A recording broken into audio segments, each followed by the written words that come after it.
Everyone told me saving money would make me smart. My grandfather showed me it could also make me empty. I used to think my grandfather was foolish with money, not careless, not lazy, just different. He worked every single day of his life, from before sunrise to after sunset.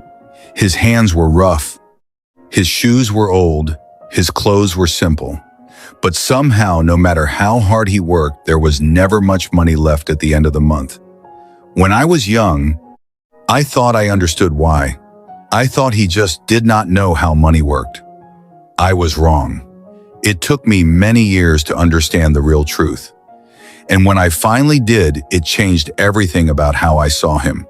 My grandfather's name was Walter.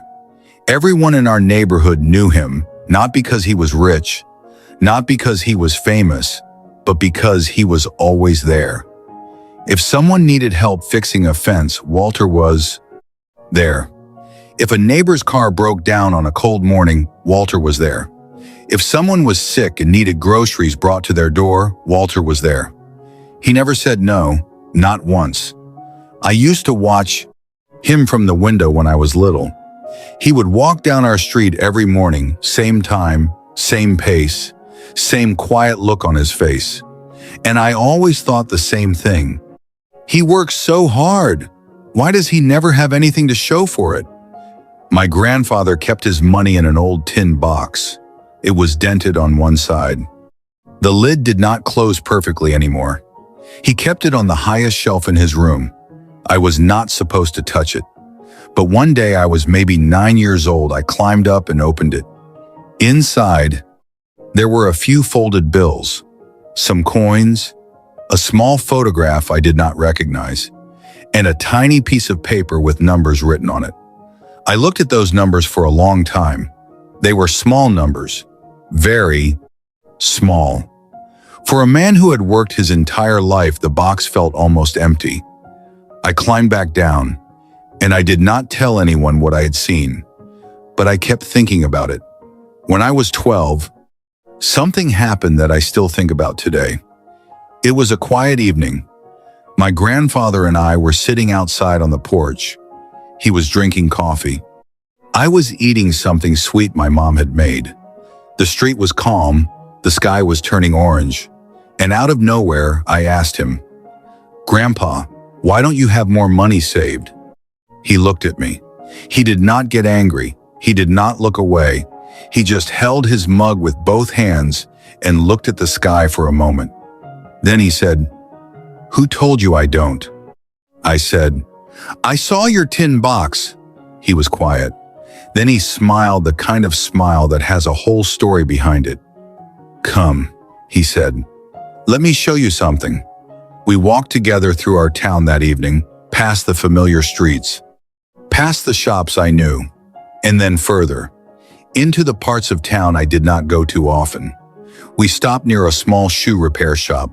An old man was sitting outside, working in the last light of the day. My grandfather called out to him. The man looked up. His face broke into a huge smile. "Walter," he said. They shook hands warmly. His name was Raymond. We sat with him for a few minutes, and when we got up to leave, my grandfather quietly pressed some folded bills into Raymond's hand. Raymond tried to refuse. My grandfather shook his head gently. "For your granddaughter's school supplies," he said softly. Raymond's eyes became wet. He nodded. We walked away. I did not say anything for a while. We kept walking. A little further, down a narrow street. We stopped near a house with a crumbling porch. 3 small children were playing outside with a deflated football. A woman came to the door when she heard us. She knew my grandfather. Immediately, "Mr. Walter," she said warmly. Come in, come in." No, he said. "We were just passing. Her name was Deborah." He asked her how she was, how the children were, how things were going. She smiled, but her eyes looked tired. Before we left, he gave her something too. Not a lot, but something.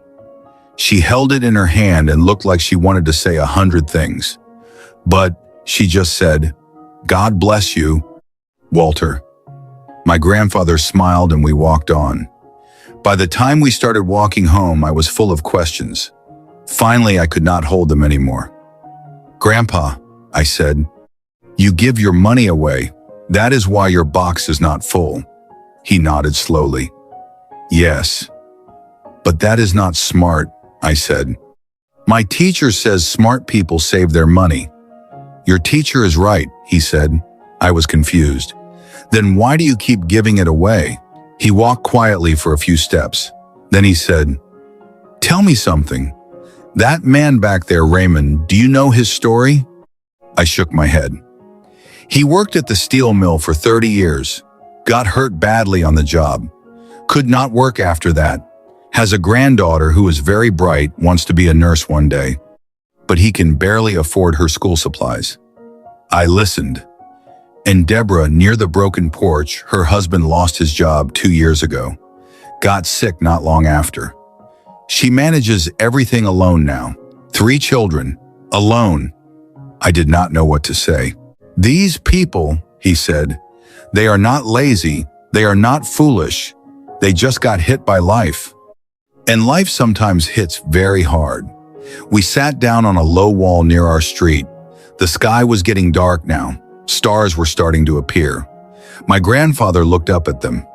When I was young, he said, I had a neighbor. His name was Gerald. He was a good man, worked hard, saved every single dollar he could.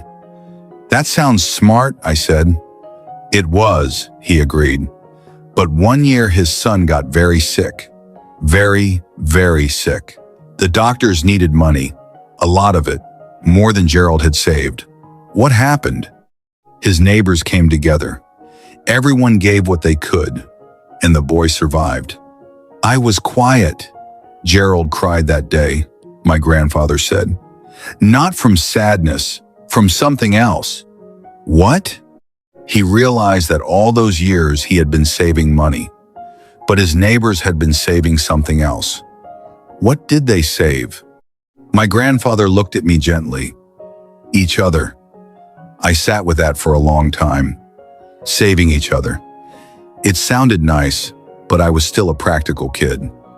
Grandpa, I said, but you still need money to live. You cannot just give everything away. Of course, he said. I am not saying give everything. I never give everything. Then what are you saying? He picked up a small stone from the ground and held it out to me. If I hold this stone in my hand with all my strength, what happens? I looked at it. Nothing. Does it go anywhere? No. Does it grow? No. Now what if I throw it into a pond? I thought about it. It makes ripples. He smiled. Money is the same. Held too tightly, it sits. It does nothing. It just waits. But if you spend it, not spend, he said. Move it. Put it where it is needed. Let it ripple. When we got home that night, my grandfather took down his tin box. He placed it on the table in front of me. Open it, he said. I opened it slowly. The same folded bills, the same coins, the same small photograph. This is not all my saving, he said. I looked up. What do you mean? He sat down across from me. Raymond's granddaughter, she is in school right now because of something I put aside every month for her. It is not in this box. It is in her future. I stared at him. Deborah's children eat dinner tonight partly because of what I set aside. It is not in this box either, but it is somewhere real. He tapped the box gently.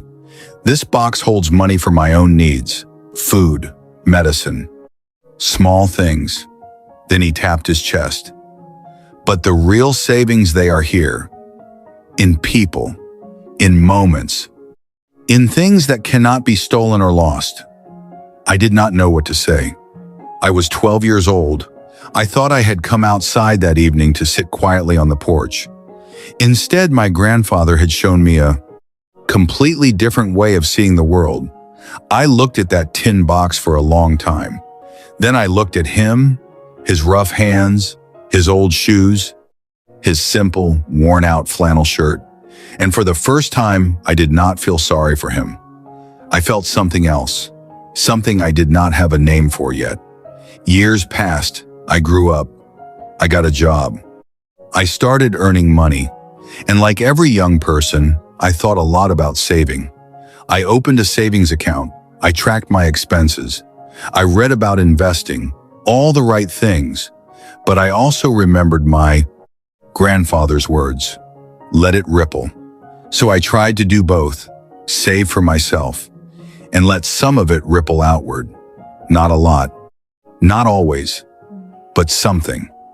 A friend named Marcus who needed help with rent one month. My cousin Jennifer's college textbooks during a hard semester. A small donation when a family down the street lost everything in a fire. Nothing dramatic, nothing that made me a hero, just ripples. Small, quiet ripples. My grandfather passed away when I was 23.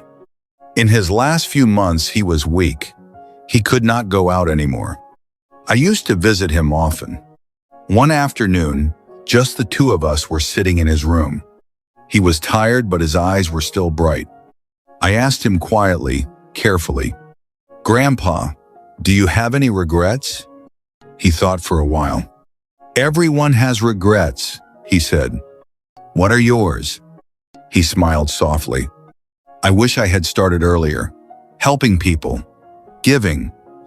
I wasted some years thinking only about my own box." I was surprised. "But you always gave," I said. "Not always," he said. "When I was young, I was selfish. I thought about myself, my savings, my future." He paused. "Then one year, someone helped me when I had nothing. A stranger. Someone who did not know me at all. What did they do?" "They paid for my mother's hospital bill," he said quietly. "When I could not." His eyes became distant, looking at something far away inside his memory. After that, he said, "I understood. Money is not just yours. It passes through you, like water through a river." He looked at me. "The river does not own the water, it just carries it." My grandfather did not leave behind a big savings account. He did not leave behind property or stocks or investments. But at his funeral, the number of people who came was more than anyone expected. People from all over our town. Raymond came with his granddaughter. She was in nursing school now, studying hard. Deborah came with her 3 children, all of them in clean school clothes.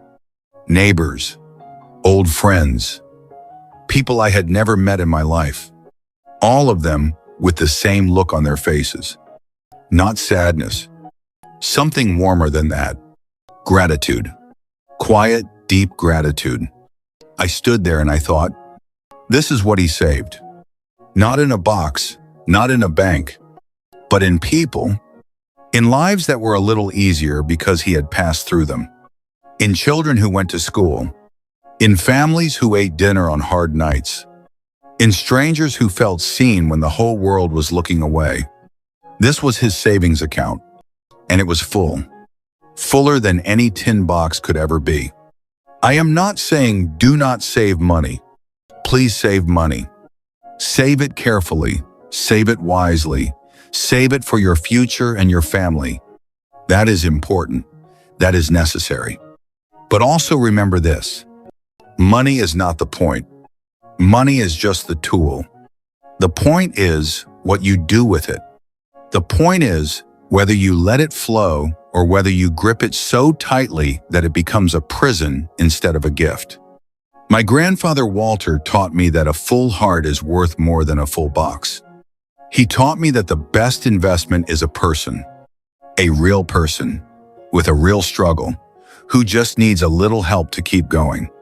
He taught me that saving is smart, but saving only for yourself and never for anyone else makes for a very small life. And none of us came here to live a small life. I want to ask you something. Think about one person in your life right now. Just one. Someone who is struggling quietly. Someone who is carrying something heavy. Someone who could use a ripple. You do not have to give money. Sometimes it is just a phone call, a kind word, An hour of your time? But if you can, if there is any way, let something flow from you toward them. Let it ripple. Because one day when your own life is looked back on, the question will not be, how much did you save? It will be, what did you do with what you had? My grandfather Walter answered that question beautifully. I hope we all get the chance to do the same. If this story touched your heart, share it with someone who needs to hear it today. And tell me in the comments, who taught you the most important lesson about money in your life?